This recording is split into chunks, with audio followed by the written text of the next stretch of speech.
Hey everyone, and welcome back to Western Flavors. Before we get into our new episode, let's recap the profound and emotional events from our last story. We saw Ty and his daughter Lindy finally have their beautiful, long-awaited reunion. In a series of tearful, heartfelt, and deeply healing moments, they reconnected, with Ty promising his daughter that he was finally home for good. The story ended on a quiet, hopeful note, with Ty and Amy standing together under the stars, their family finally, truly, and completely whole again after 4 long years. If you're enjoying this new season, please take a second to hit that like button and be sure to subscribe so you never miss a chapter. Now today, the news of Ty's impossible return must travel beyond Heartland, as Jack makes the most difficult and miraculous phone call of his life. The day after Ty's reunion with Lindy was a day of profound and deeply surreal peace.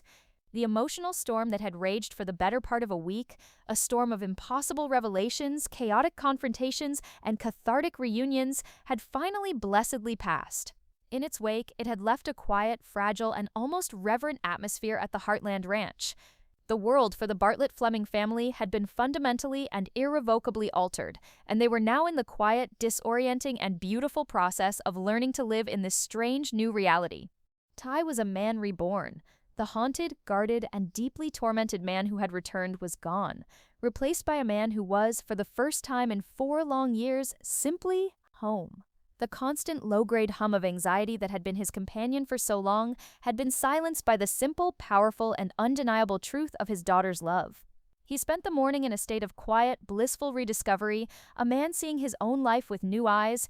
Every corner of the ranch, every familiar face was a source of a deep and almost painful joy. He was a quiet, constant presence beside Amy, their hands always seeming to find each other, a silent, unconscious affirmation of their own resurrected love. But in the midst of this beautiful, hard-won peace, there was one last and very large, loose thread. One last, crucial piece of their scattered family who was still living in the dark, heartbreaking reality of the old world, his mother, Lily. The family was gathered in the kitchen, a quiet, comfortable, and domestic scene when Jack, with a quiet paternal authority, brought the subject to the forefront. He looked at Ty, his eyes full of a deep, empathetic understanding. Son, it's time. We can't let her hear about this from a news report. It has to come from us. A shadow passed over Ty's newfound peace. The thought of his mother, of the profound and almost certainly chaotic emotional impact this news would have on her fragile spirit, was a source of deep and very real anxiety. He had been so focused on his own homecoming, on his own family, that he had not yet had the emotional bandwidth to even consider the next necessary and deeply terrifying step. I know, Jack, you're right. I don't know what to say. How do you even begin to tell someone something like this? We'll do it together, Ty. Amy said, her hand finding his on the table, her grip a warm, supportive presence. We'll all be there with you. But Jack, in his quiet wisdom, had a different plan. He knew that a direct, personal phone call, the sound of her dead son's voice, might be a shock too great for Lily's system. He had been thinking about this all morning, and he had come to a difficult but what he believed was the best conclusion. He would be the one to make the call, and he would let the outside world deliver the unbelievable news for him. He looked at the clock on the wall. It was just after 6 a.m. in Alberta, which meant it was just after 5 a.m. in Vancouver. It was an ungodly hour to call. But he knew, with a grim certainty, that this was not a piece of news that could wait. He stood up and walked to the phone, a silent, determined figure. The rest of the family fell into a quiet, anxious silence, their eyes all on him. He dialed the number, his gnarled rancher's fingers surprisingly nimble. The phone rang, once, twice, a shrill, unwelcome sound in the pre-dawn quiet of a Vancouver apartment. A groggy and deeply irritated voice finally answered. It was Wade. Hello? Do you know what time it is? Wade, it's Jack Bartlett. I know it's early, but you need to wake up, and you need to listen to me very carefully. The sound of Jack's voice, so serious, so unexpected, so full of a grim, undeniable authority, was a jolt of pure, cold adrenaline. Wade was instantly completely awake. Jack, what is it? Is something wrong? Is it Amy? Lindy? Everyone is fine, but I need you to do something for me. And you can't ask any questions. Not yet. You just have to trust me. This is the most important phone call you will ever receive. On the other end of the line, Wade was now sitting bolt upright in bed, his heart pounding a frantic, panicked rhythm. He could hear Lily, his wife, stirring beside him, woken by the sound of his tense, one-sided conversation. Wade? Who is that? What's going on? Her voice was a sleepy, confused murmur. Is Lily with you? Wade. Yeah, she's right here. Jack, you're scaring me. What the hell is going on? Good. I need you to put me on speaker, and I need you to do exactly as I say. I need you both to get out of bed and go into your living room and turn on the television to the national news channel. The request was so strange, so bizarre, so completely out of left field that it left Wade utterly speechless. Jack? Is that you? Why are you calling so early? Is Amy all right? Her own voice was now full of a mother's and a grandmother's instant anxious concern. Amy is fine, Lily. Everyone is fine. But I need you to do me a favor. Just turn on the TV. You two have clearly been living under a rock for the last 24 hours. His last words were a flash of his old, familiar, gruff and playful banter, a strange, discordant note in the otherwise tense and serious conversation. It was a deliberate, calculated move, a small, gentle attempt to soften the blow of the impossible, world-shattering news that was about to hit them. Oh, for heaven's sake, Jack. The news? At 6 in the morning? What is so important that... Her voice trailed off as Wade, who had already and obediently made his way into the living room, turned on the large, flat-screen television. The bright, chaotic, and overly loud world of a morning news program instantly filled the quiet, sleeping apartment. But it was not the usual cheerful morning news. The program was a replay of a breaking news story from the night before, a story that had, in the last 12 hours, become a national and then a global sensation. And the headline at the bottom of the screen, a bold, white, and completely unbelievable line of text, was the first shocking and deeply, deeply confusing sign that their entire world was about to be turned upside down. Lily stood in the doorway of her dark, sleeping living room, a silk robe clutched tightly around her face a mask of tired maternal concern and a deep, groggy confusion. The voice of her old friend Jack Bartlett, so full of a strange, urgent gravity, had been a jarring intrusion into the quiet peace of her morning.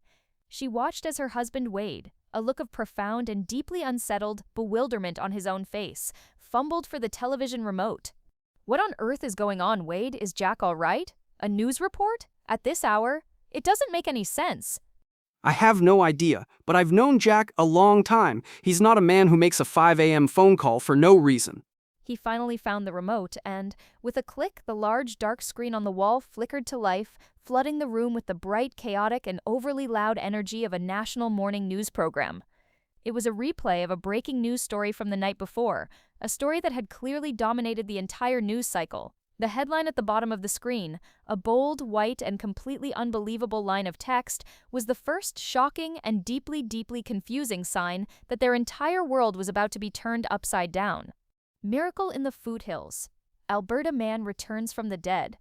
Lily stared at the words, her mind refusing to process their meaning.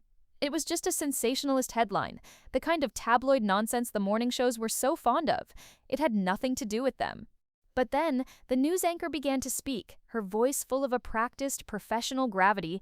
News anchor VO, we are continuing our coverage of the truly unbelievable story that is still developing out of the small town of Hudson, Alberta. For our viewers just joining us, we are talking about the miraculous return of Ty Borden, a local veterinarian and beloved community member who was declared legally dead 4 years ago following complications from a gunshot wound. The name, her son's name.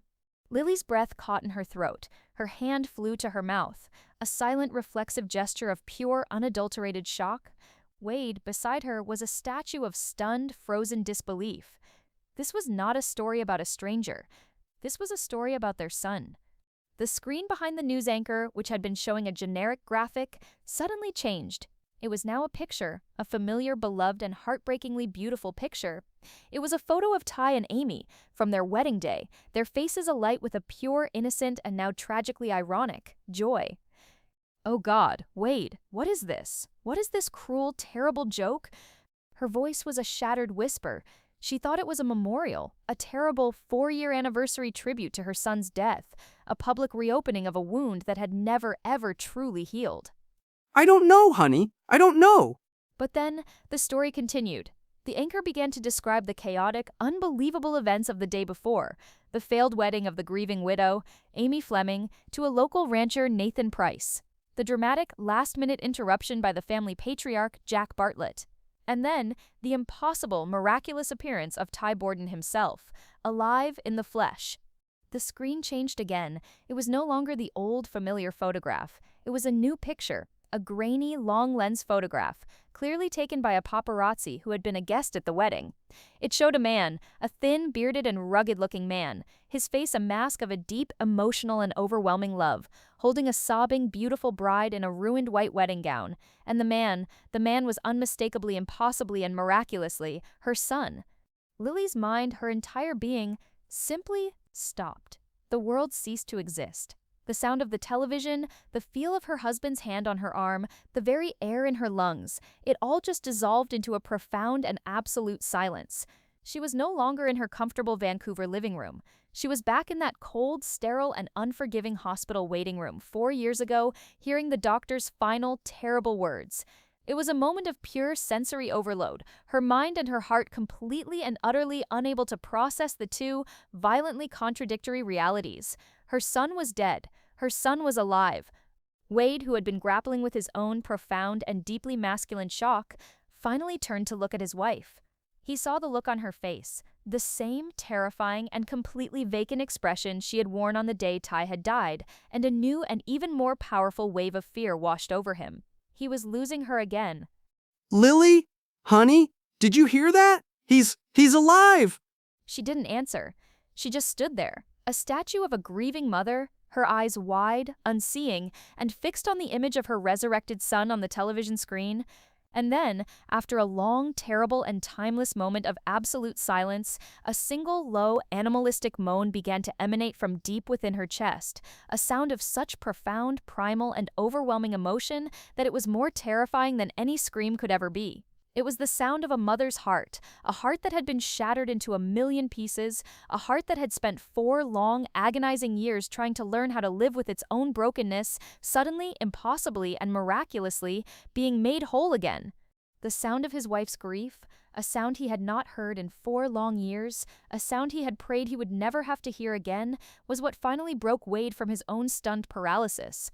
He was no longer just a shocked and disbelieving spectator. He was a husband. And his wife, the woman he had so patiently, so lovingly helped to piece back together from the wreckage of her own profound sorrow, was shattering all over again. But this time, it was not a shattering of grief. It was a shattering of joy so profound, so overwhelming, that it was indistinguishable from pain. He was at her side in an instant, his strong arms wrapping around her shaking shoulders as her legs gave out from under her. He held her, his own heart a chaotic drum against his ribs, as the low animalistic moan that had started deep in her soul began to grow into a series of great, shuddering, and cathartic sobs. She was not just crying, she was releasing. 4 long, agonizing years of a mother's grief, of a quiet, constant, and soul-deep ache, were all coming pouring out of her in a single, violent, and beautiful flood. I know, Lily, I know. It's okay. I've got you. I've got you. He murmured the words over and over, a soothing, loving mantra against the storm of her emotions. He was her anchor, her rock, the one steady and unwavering presence in her chaotic, beautiful, and now completely upended world. The phone, which he had dropped on the sofa in his own shock, was still connected. Jack's voice, a small, tinny, and deeply concerned sound, was still coming from the speaker. Wade? Lily? Are you two all right? What's happening over there? Wade, still holding his weeping wife, managed to find his own voice, a low, ragged, and deeply emotional rasp. We're okay, Jack. We're more than okay. We saw him on the news. My God, Jack, is it real? Is it really him? It's real, Wade. He's home. The simple, powerful confirmation was all he needed. A wave of his own, profound and deeply grateful tears began to stream down his face. The long, dark, and terrible night of their shared grief was finally, truly, and completely over. The moments that followed were a blur of frantic, joyful, and purposeful chaos. The initial, overwhelming shock of the revelation began to recede, replaced by a single, powerful, and all-consuming need. They had to get to him. They had to see him, to touch him, to confirm for themselves the unbelievable, beautiful, and miraculous truth of his return.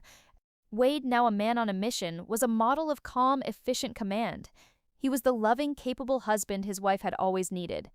He gently, patiently helped a still sobbing Lily to the sofa, his own movements full of a deep and reverent tenderness. He spoke to her in a low, soothing murmur, his voice a constant reassuring presence. Okay, honey. Okay. I need you to just breathe for me. That's it. Deep breaths. I'm gonna pack a bag for us. We're gonna go see him. We're gonna go see our son. The words, our son, spoken with such a simple, profound, and beautiful acceptance, were a testament to the man he had become, the man Ty's own long absence had, in a strange and tragic way, helped to forge. While Wade was throwing a few essential items into an overnight bag, Lily was on the phone with Jack, her own voice a fragile, trembling, and deeply emotional wreck. Is he okay, Jack? Is he hurt? The news said. They said it was a miracle, but they didn't say how. Where has he been? He's okay, Lily. He's been through a lot. A hell of a lot. But he's strong. He's a survivor. He'll tell you everything himself when you get here. The journey to the Vancouver International Airport was a frantic, high-stakes race against time. Wade drove, his hands steady on the wheel, his own mind a whirl of a joy so profound it was almost terrifying. Beside him, Lily was a bundle of raw, exposed nerves.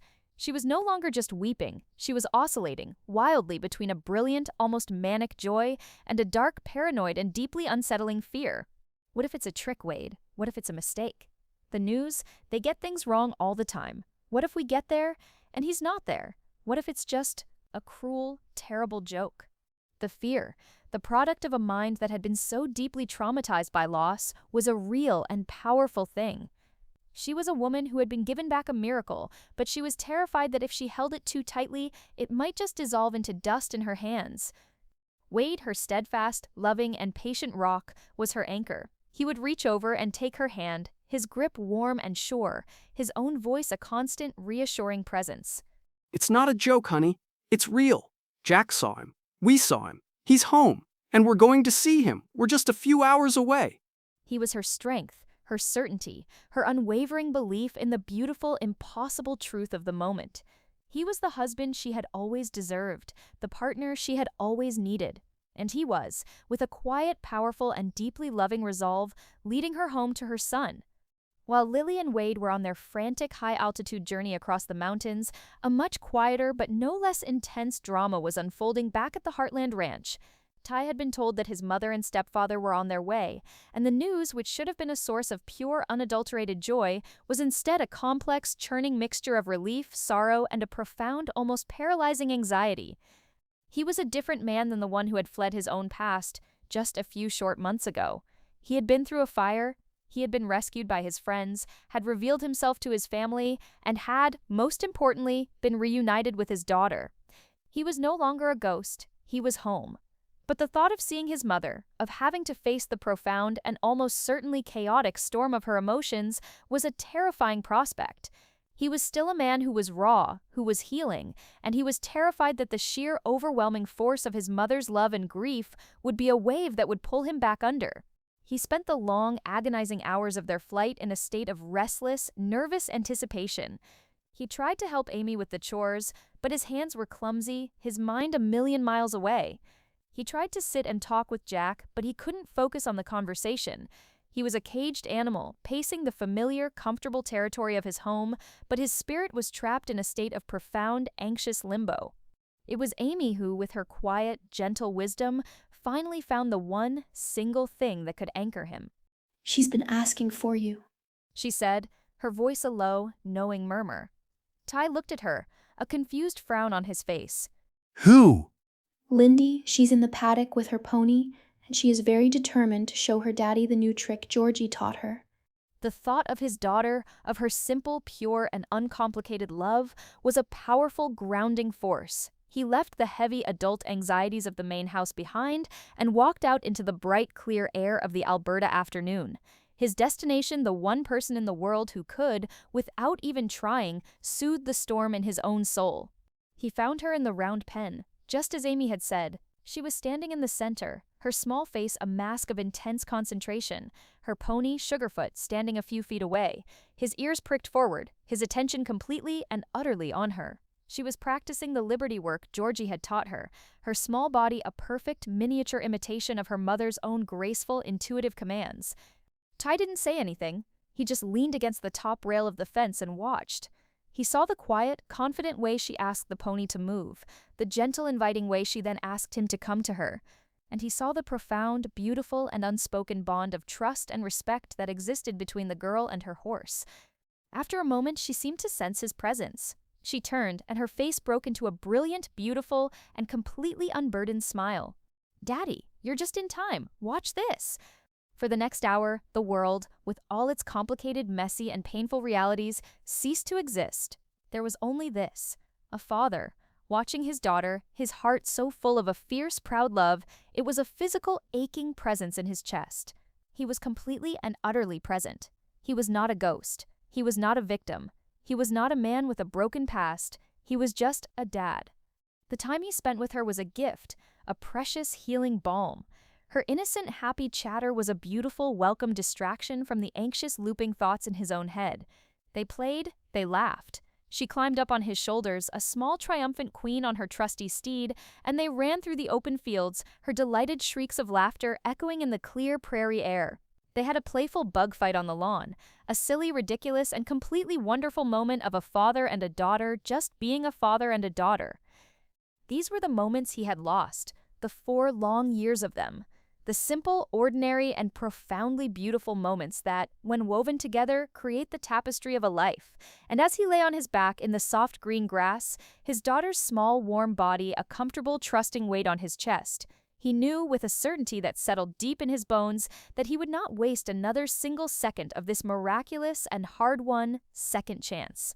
He was ready. He was ready for his mother. He was ready for her tears, for her joy, for the chaotic, beautiful storm of her love. He was ready for all of it, because he was, for the first time, standing on the solid, unshakable ground of his own new and beautiful life. He was a father, he was a husband, he was home, and he was strong enough to face whatever came next. The quiet, peaceful afternoon at Heartland was a fragile, beautiful bubble, a temporary reprieve from the inevitable, emotional storm that was, at that very moment, making its way towards them from the Calgary airport. Ty, his heart now a calm, steady, and resolute thing, was ready. He had spent the last few hours in the simple, beautiful, and healing world of his daughter, a world of pony rides and silly jokes, and it had been the perfect grounding medicine for his own anxious soul. He was not a ghost anymore. He was a father, and he was ready to be a son again. He was on the porch, watching Amy and Lindy work with one of the foals in the main paddock, a perfect, beautiful portrait of the 2 women who were his entire world, when he heard it. The sound of a vehicle moving fast on the long gravel driveway, the sound he had been waiting for all day. He stood up, his body tensing, a final deep and steadying breath. This was it. A nondescript rental truck, the kind you see at any airport in the world, came to a skidding, dusty halt in the main yard. The driver's side door flew open, and Wade got out, his face a mask of a deep and profound relief. But Ty's eyes were fixed on the passenger side. The door opened slowly, and a woman got out. She was thinner than he remembered, her hair a little more gray at the temples, the lines on her face a little deeper, a roadmap of 4 long, hard years of a mother's grief. But it was her, his mom, Lily. She stood by the side of the truck for a long, heart-stopping moment, her eyes wide with a mixture of a desperate, terrified hope and a profound and all-consuming love, scanning the yard until they landed on him. On the son she had mourned, on the son she had been told was a ghost, on the son who was, impossibly, miraculously, standing right in front of her. For a moment that stretched into a timeless, sacred eternity, the world stood still. The only sound was the gentle, indifferent whisper of the prairie wind. She looked at him, and he looked at her. And then the spell broke. A sound, a gut-wrenching, heartbroken, and beautiful sound, was ripped from her soul. It was not a cry of sadness. It was a cry of a joy so profound, so overwhelming, that it was a physical, almost violent thing. And then she ran. She ran across the yard, her movements a clumsy, uncoordinated, and beautiful scramble, a mother running towards the son she had thought was lost to her forever. Ty met her halfway, his own tears, which he had so stoically held back, now streaming unashamedly down his face. They didn't just hug, they collided. She threw her arms around his neck, her body clinging to his with a desperate primal strength, her face buried in his chest. And he held her, his own arms wrapping around her small, fragile frame, his own face buried in her hair, which still smelled of the same familiar perfume he remembered from his childhood. My boy, My beautiful, beautiful boy. She chanted the words over and over, a broken, tearful, and beautiful mantra, her hands tracing the shape of his face, his shoulders, his arms, as if to confirm, through the simple, profound language of touch, that he was real, that he was solid, that he was here. I'm here, Mom. I'm home. I'm so sorry. His own voice was a choked, emotional wreck. He was not a strong, stoic man anymore. He was just a boy who had been lost for a very, very long time, and had finally, impossibly, found his way home to his mother. From the porch, Amy and Lindy watched, their own faces a mask of a deep, tearful, and empathetic joy. Amy knelt and wrapped her arms around her daughter, who was watching the scene with a quiet, wide-eyed wonder. "That's your grandma, sweetie. She's missed your daddy very, very much." The emotional, chaotic, and beautiful reunion in the middle of the Heartland yard was a perfect full-circle moment. The ghost had come home, and the final, most broken piece of his own and his family's shattered heart had finally, blessedly, and completely been made whole again. The joy was so profound, so all-consuming, that it was a living, breathing thing, and in that moment it was the only thing in the world that mattered. And if you love your son, make sure to give the video a like and comment. I love my son.